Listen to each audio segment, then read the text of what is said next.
Indigenous peoples are inheritors and practitioners of unique cultures and ways of relating to people and the environment.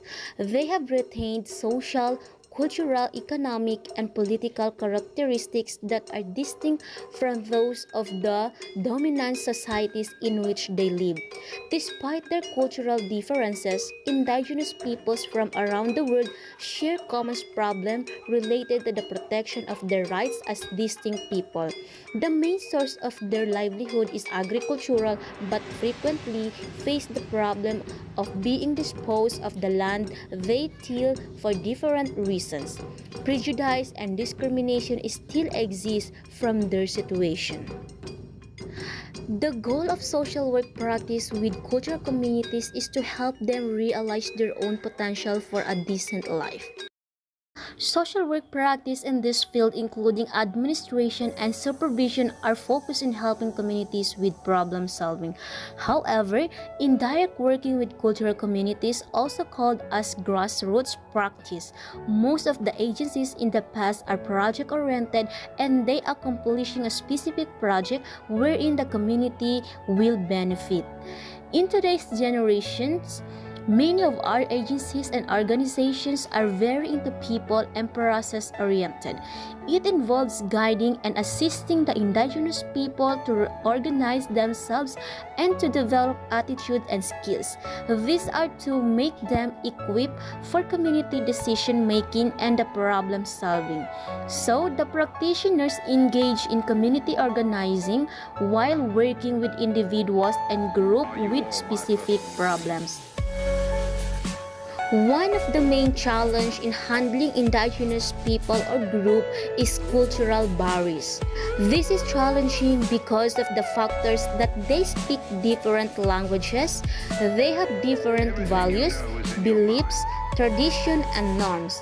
These factors mainly affect the what we call communication between a client and worker. The social worker should be an advocate that involves in protecting, defense, and the rights of indigenous people. The social worker should be a facilitator that helps indigenous people to have quality access in social services and social needs. The social worker should be an educator that involves in processing of change of indigenous people, and this through capacity building. So the possible social climate which the indigenous people might have is the leadership to advance cultural competence.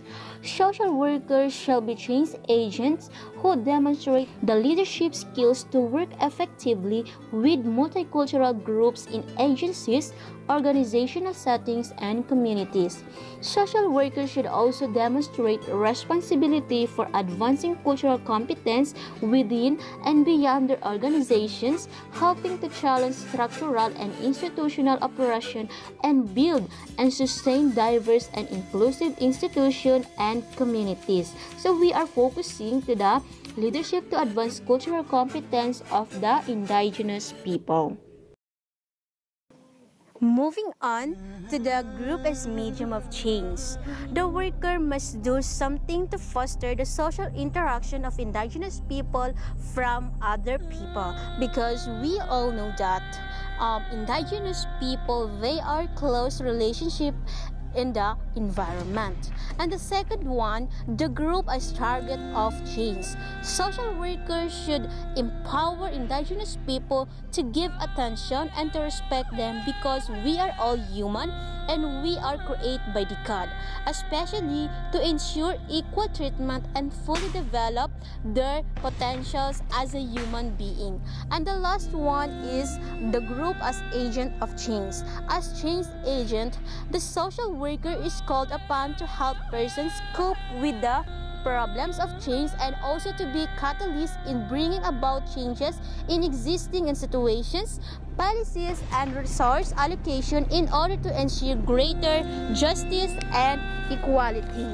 Another thing is we work to help those indigenous people to change their situation by empowering them through community development sessions and other activities that can help them improve their lives and situations.